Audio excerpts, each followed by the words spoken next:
Hola habitantes en el país de los jóvenes, soy Carlos y hoy nos encontramos en una entrevista muy interesante en nuestra sección Infórmate y Decide, porque sabemos que un joven que se informa sabe decidir en las elecciones de Guatemala 2019. Nos encontramos con una persona que nos abrió las puertas de su oficina. Él es el licenciado Edmond Molet, quien nos va a contar muchísimas cosas de su vida, de su trayectoria a nivel laboral, de ese plan de gobierno que tiene para si llega a ser presidente de Guatemala, y también mensajes muy interesantes para todos los jóvenes o toda persona que va a ver esta entrevista.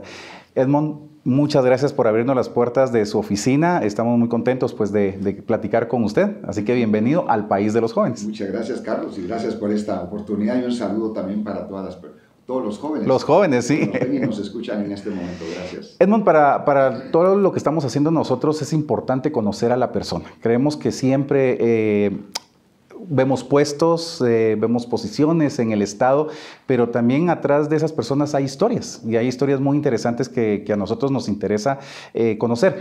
Cuéntenos un poquito de usted, de su vida, de joven, porque a mucha gente le va a interesar cómo era Edmond de juventud. Bueno, en primer lugar, pues yo me siento una persona muy afortunada. Soy un hombre temeroso de Dios. También nací en el país más maravilloso de la tierra, con unos padres fantásticos. Sí tuve la pena pues de perderlos muy joven. Mi mamá murió de 49 años, yo tenía 17 años de edad, y mi papá murió cuando tenía 24 años de edad. Y entonces yo soy el mayor de 3 hermanos, entonces yo pues ayudé mucho a mis hermanos, yo había hecho una promesa a mi papá de que yo no me iba a casar hasta que mis hermanos salieran de la universidad. Y entonces así pues pudimos sacar a mis hermanos y con sus carreras. Uno es ingeniero mecánico industrial de la Universidad de San Carlos y el otro es administrador de empresas de la Universidad Mariano Gálvez. Yo también estudié en la Universidad Mariano Gálvez, ahí me gradué de abogado. Yo empecé a trabajar muy joven, cuando tenía 10 años de edad. Fue mi primer trabajo, y desde entonces nunca he dejado de trabajar.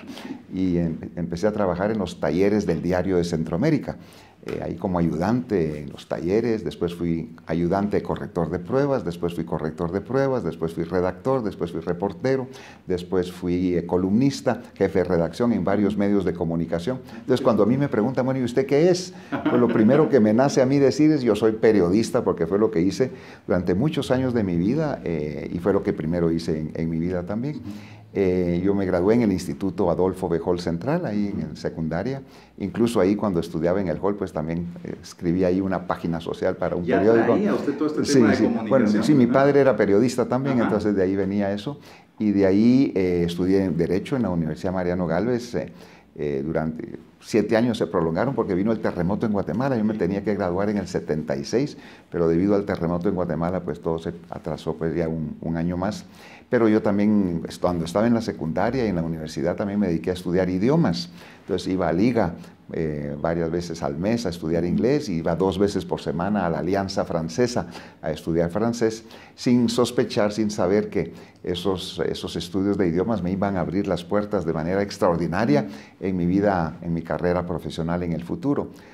Estudié italiano un poco también, y traté de estudiar alemán, pero ahí sí me encontré con una barrera increíble, y eso sí ya no pude, porque eso era demasiado sofisticado para mí. Y muy pronto, en aquellos, graduarme de abogado, me involucré en actividades políticas con el licenciado Alejandro Maldonado Aguirre. Fundamos un partido político, el Partido Nacional Renovador. ¿En qué momento surge esa idea, digamos, o ese concepto de decir, bueno, voy a hacer algo para mi país a través de la participación? Sí. Yo creo que el vínculo original creo que nace con el tema del periodismo, porque como uno es periodista, yo también era reportero, cubría el Congreso de la República, La Fuente, el Palacio Nacional. Entonces uno está en contacto con la realidad nacional, con los movimientos ideológicos, políticos, con líderes políticos. Entonces ahí esa vinculación con la realidad del país es un camino, creo yo, para participar en política a través del periodismo.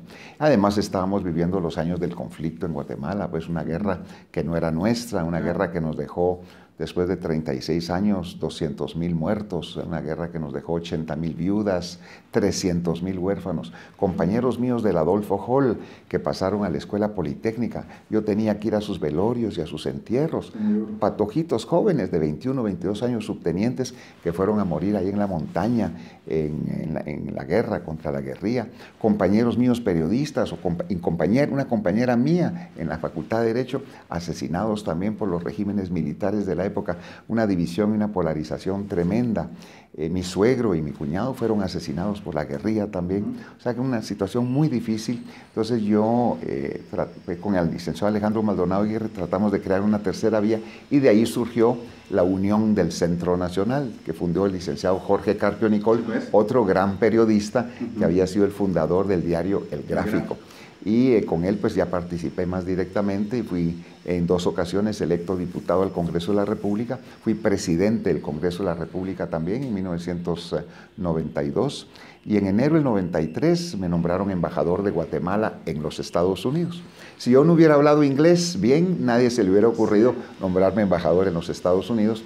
Ahí estuve 4 meses nada más porque fue el golpe de Estado de Jorge Serrano y entonces yo renuncié como embajador de su gobierno ante los Estados Unidos, pero ahí al mes, cuando pasó la crisis, me volvieron a nombrar embajador Ramiro de León Carpio me volvió a nombrar embajador en Estados Unidos y ahí estuve 3 años y medio y después fui embajador de Guatemala ante la Unión Europea en Bruselas. Si yo no hubiese hablado francés, tampoco se hubiera ido. Entonces ahí fui abriéndome pues paso gracias a esos estudios. Y en estos procesos, digamos, la experiencia de haber sido diputado, de haber sido presidente del Congreso, ¿qué le da a usted, digamos, como esa visión, digamos, nacional para poder trabajar ahora ya como candidato a presidente? Bueno, cuando fui diputado fui presidente de varias comisiones. Por ejemplo, fui presidente de la Comisión de Defensa Nacional. Entonces yo redacté la ley constitutiva del Ejército. Fui presidente de la Comisión de Deportes. Entonces yo redacté la Ley Nacional de Deportes. Participé en en los procesos, en las negociaciones de paz en Guatemala, desde Contadora, Esquipulas, todo el conflicto centroamericano que era muy difícil. O sea, a nivel político, a nivel administrativo también se tuvo bastante experiencia. Y bueno, yo eliminé privilegios y prebendas pues que existían antes. Los jóvenes no saben hoy que en aquella época los diputados al Congreso y los oficiales del Ejército teníamos derecho a comprar vehículos sin pagar impuestos, que era una barbaridad, una aberración, que los funcionarios y empleados públicos cuyo sueldo es pagado con los impuestos de los ciudadanos todavía tuvieran otra prebenda. Entonces yo nunca usé esa franquicia y en cuanto llegué a la presidencia del Congreso eliminé ese tipo de prebendas y de privilegios.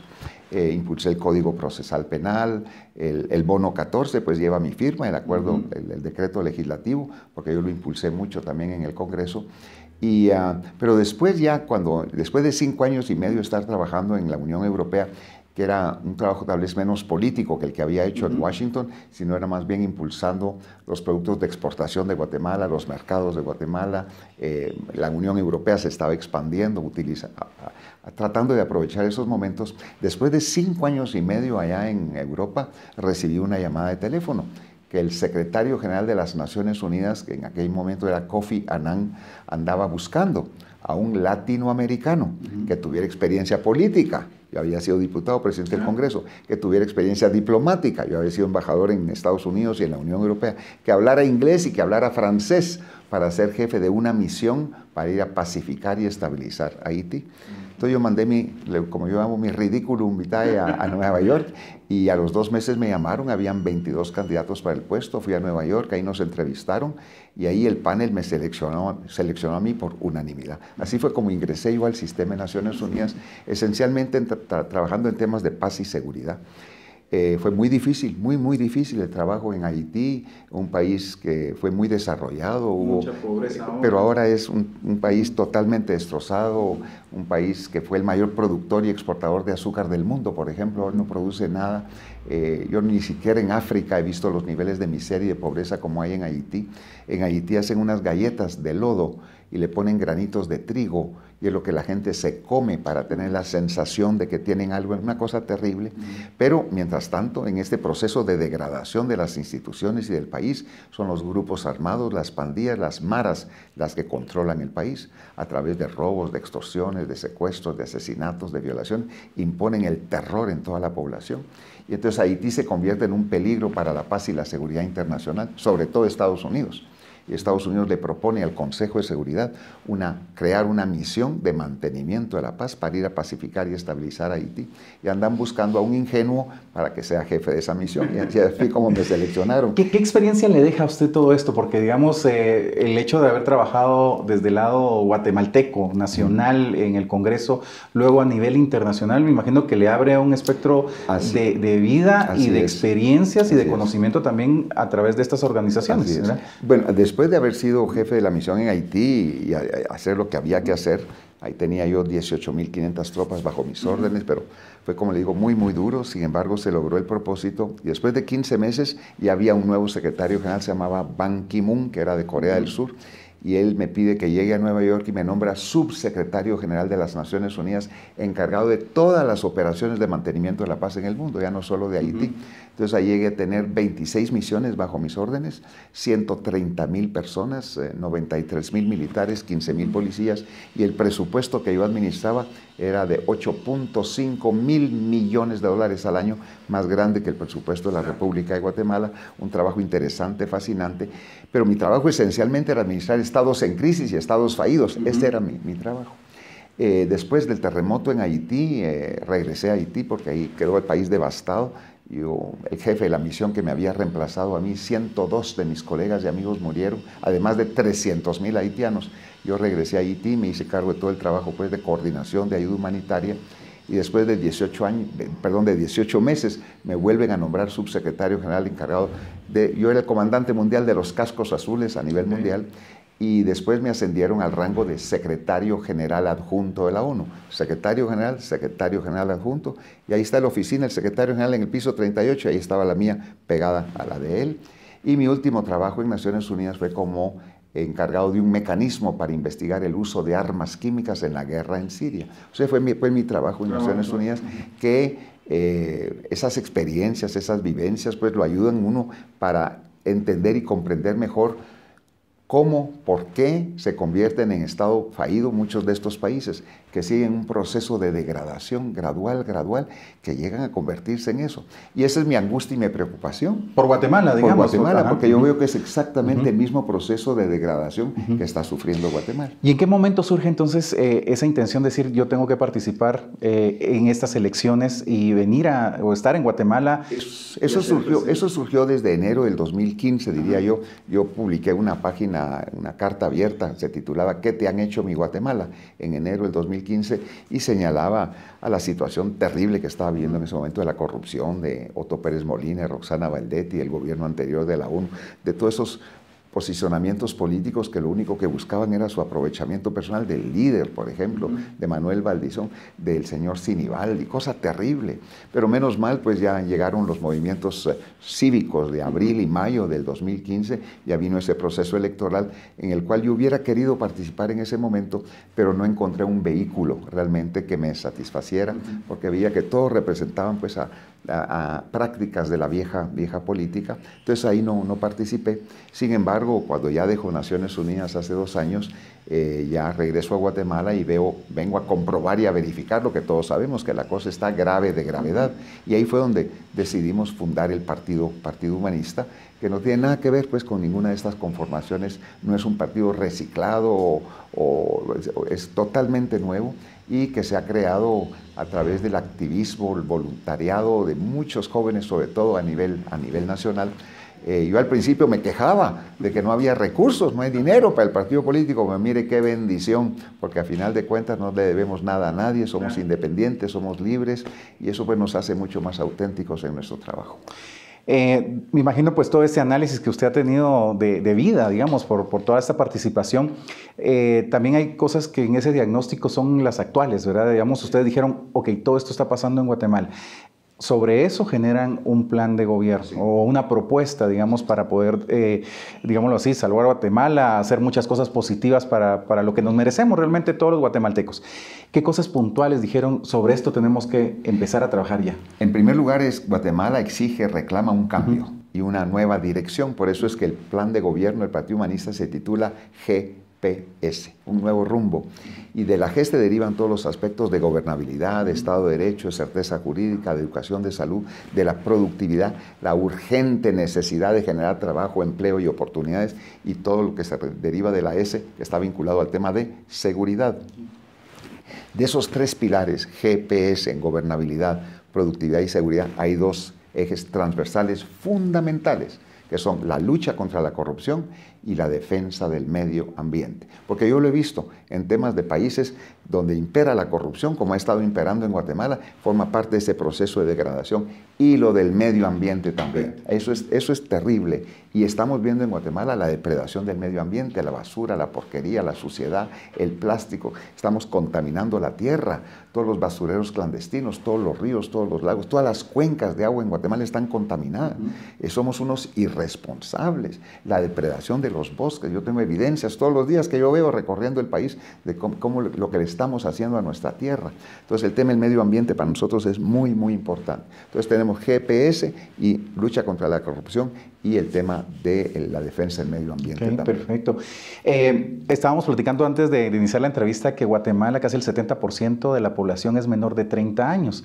Y en la parte también de la gente que está empadronada en este momento en Guatemala, entre los 18 y 35 años, estamos hablando que hay aproximadamente 3,5 millones. O sea, es gente que, pues joven, que va a estar participando y gente joven también en un país. ¿Qué planes tienen para ellos ustedes? ¿Qué visión es la que tienen en cuanto a la participación con ellos, proyectos? Honestamente le digo que todo lo que hacemos tiene como propósito ayudar, respaldar, crear las condiciones para el desarrollo de la juventud y de la niñez. Todo lo que hacemos. La certeza jurídica, el Estado de Derecho, el respeto de la Constitución, el sistema económico que debiera imperar en Guatemala, que es el de la libertad de empresa, la libertad individual, todo eso está vinculado al desarrollo, pues, de la juventud. Pero hay situaciones ingentes, terribles. Guatemala es el único país del mundo de los que no está en guerra, que ha estado retrocediendo en todos los índices de desarrollo humano. En los últimos 12 años, el único país del mundo que es más pobre, con más mortalidad infantil, más mortalidad materna, con menos desarrollo, menos trabajo. Eso también lo tenemos que revertir si queremos crear las condiciones para que los jóvenes de Guatemala puedan tener su futuro en su propio país. Tenemos una crisis de falta de confianza también. Yo conozco papás y mamás de todos los niveles económicos, de los más modestos hasta los más elevados, que les dicen a sus hijos, los papás y las mamás, ándate de Guatemala, anda a hacer tu vida afuera, anda a trabajar fuera, no te quiero en Guatemala. Y cuando en un país los papás no creen que sus hijos tienen un futuro en el propio país, estamos llegando a unos niveles de falta de confianza. Entonces tenemos que hacer todo lo necesario para tener confianza en nosotros mismos. Y eso pasa por la política. También ya no creemos en partidos políticos ni en líderes políticos. Entonces el Partido Humanista, por ejemplo, en el tema del Parlamento Centroamericano, que no sirve para nada. Millones y millones y millones de gastados en eso. Nosotros no postulamos candidatos al Parlacén, hay que terminar con eso. Necesitamos una reingeniería del Estado, ahorrar recursos para utilizarlos ahí donde hace falta. Los diputados. Hay diputados que llevan 30 años, 28 años, 26 años en el Congreso. Nosotros no postulamos a ningún diputado a reelección de estas 3 últimas legislaturas. Estamos impulsando a gente joven, a profesionales. Hay que oxigenar la representación política del Guatemala, hay que renovarla, hay que rejuvenecerla. Y eso es parte del proceso político que estamos proponiendo como Partido Humanista. Y en temas específicos de generación de trabajo, mucho de eso no se va, mire, honestamente no se va a lograr así de la noche a la mañana. Tenemos que crear las condiciones para que haya confianza en el país. Pero hay temas puntuales. Por ejemplo, hay grandes empresas internacionales, call centers y contact centers, que quisieran instalarse en Guatemala, pero no hay suficiente joven que hable inglés. Entonces, en nuestro programa de gobierno tenemos ya el plan de 1,500 quetzales al mes de beca para los jóvenes que quieran estudiar inglés intensivamente durante 6 meses. Y las empresas estas, ya tenemos el contacto con ellos, los van a contratar inmediatamente, y esos son trabajos bien pagados, bien remunerados, y estos jóvenes van a devolver esa beca porque es un fondo revolvente para que otros jóvenes puedan seguir estudiando. Entonces ahí hay una creación de trabajo inmediato, directo, importante. En los servicios también. El turismo. Guatemala ha perdido una enorme, generaciones hemos perdido lo que ha hecho, bueno, ya no digamos México, Belice, República Dominicana, Costa Rica, Panamá, en todo el mundo. Y nosotros no hemos desarrollado el turismo, que es una fuente de trabajo en servicios, en hoteles, en restaurantes, en construcción, todo lo que representa el turismo. Costa Rica recibe 3.200.000 turistas al año, Guatemala escasamente 1 millón. Y eso, si tuviéramos 3 millones, 4 millones de turistas al año en Guatemala, lo que sería para nuestras artesanías, para todo el trabajo. Entonces, no solo le apostamos mucho al turismo también, en temas de agricultura, también sistemas de riego, o sea, todo eso ya lo tenemos establecido en todo el tema de productividad. Pero, como le digo, todo lo que hacemos está destinado a eso. Ya tenemos identificado en el presupuesto esos 500 millones de quetzales al año para la ventana de los 1000 días, desde la concepción, los primeros 1000 días de vida de un niño, de un bebé, son fundamentales, y darle los nutrientes necesarios, porque ahí es donde se desarrollan las capacidades volitivas y físicas de un niño, y eso lo estamos perdiendo también. Hay un tema bastante importante con lo que menciona ahorita, y es el tema de vida y familia. Digamos que usted fue parte también de la firma en AFI, digamos, ¿verdad? Claro, por supuesto. ¿Qué pasa, digamos, con esos temas dentro del plan de gobierno? El cuidar, digamos, el tema primero, en el partido, yo en lo personal, pues somos temerosos de Dios, creemos en la vida, desde su concepción hasta su terminación natural, porque incluso ahora hay movimientos esos de terminar la vida antes de, y eso está en manos de Dios, el principio y el final, ahí el hombre no tiene por qué intervenir. Entonces creemos en la vida, creemos en la familia, en el matrimonio tiene que ser entre un hombre y una mujer. Yo he visto en muchos otros países del mundo que uno de los elementos de degradación y por qué se convierten en estados en crisis y estados fallidos es que pues, se desvían de muchos de estos principios fundamentales. Entonces tenemos que preservar eso de manera privilegiada, creo yo. Yo soy un hombre de familia, pues yo llevo 39 años de casado. Algunos dicen que llevan 40 años de casados, pero con diferentes. Yo llevo 39 años casados con mi misma esposa y nos queremos mucho y tenemos hijos. Entonces hemos tenido pues una vida de familia y creemos en la familia como base de toda la sociedad. Ok. Para finalizar, nos gustaría que pudiera dar un mensaje a todos los jóvenes y a todas sus familias, porque digamos estas entrevistas las ven muchas personas. ¿Qué les diría a ustedes para que Guatemala siga confiando, para que Guatemala pues confíe en las personas que van a estar colocadas ya a partir de muy próximo? Digamos, tenemos ya el 16, las elecciones, el 17 ya vamos a saber qué personas puedan ya estar, digamos, en un congreso. Obviamente si hay segunda vuelta, pues se van a una segunda vuelta 2 partidos. Pero ¿qué les diría a la gente para que sigan confiando en Guatemala y cómo pueden ustedes como Partido Humanista y en su caso muy particular y personal que sigamos creyendo a sacar adelante Guatemala? Bueno, primero debo decir que por razones puramente de trabajo, yo conozco la mayor parte de países del mundo, no es por ufanarme, pero por razones de trabajo. Yo les puedo decir, no, les puedo jurar que no hay sobre la tierra país más hermoso que Guatemala. No lo hay, no lo hay. Miren nuestra posición geográfica, nuestros 2 océanos, nuestro clima, nuestros recursos naturales, nuestra gente, nuestra historia, nuestra diversidad. Estamos pegados al mercado de consumo más grande del mundo, el único país del mundo que tiene ese privilegio. O sea, el potencial que tiene Guatemala para salir adelante es inconmensurable. Hemos heredado de nuestros ancestros una joya y en lugar de protegerla y pulirla hemos estado destruyendo y corroyendo. Entonces estas elecciones no son una oportunidad, estas elecciones es la última oportunidad que tiene Guatemala para cambiar de rumbo. 4 años perdidos ahora, 4 años perdidos antes, 4 años perdidos antes, retrocediendo en todos los índices de desarrollo humano. No podemos seguir así. Y toda esta situación, aquí hay culpables, aquí hay responsables, pues. Y ahí están, que quieren, unos que estuvieron, que quieren volver, unos que están y que quieren seguir. Y son los responsables de esta situación. Tenemos que cambiar de rumbo en Guatemala. Por eso la importancia de este plan GPS, un nuevo destino, y se puede hacer. Pero un presidente solo, un partido político solo no lo va a lograr. Necesitamos ese ABC que yo he estado proponiendo. Es un acuerdo básico de consenso, que solo el Partido Humanista y solo Mulet como presidente lo está proponiendo, para que nos pongamos todos de acuerdo en ese nuevo rumbo, esa nueva dirección que Guatemala necesita. Y aquí está, frente a ustedes, yo ya tengo 68 años de edad, pero estas canas que ando peinando no están ahí por balde. Aquí hay experiencia, hay capacidad demostrada, hay conocimiento, hay vivencias. Yo tuve 26 misiones de paz alrededor del mundo. Estuve trabajando en muchas partes del mundo. Para mí esta es mi misión 27, esta es mi misión de vida.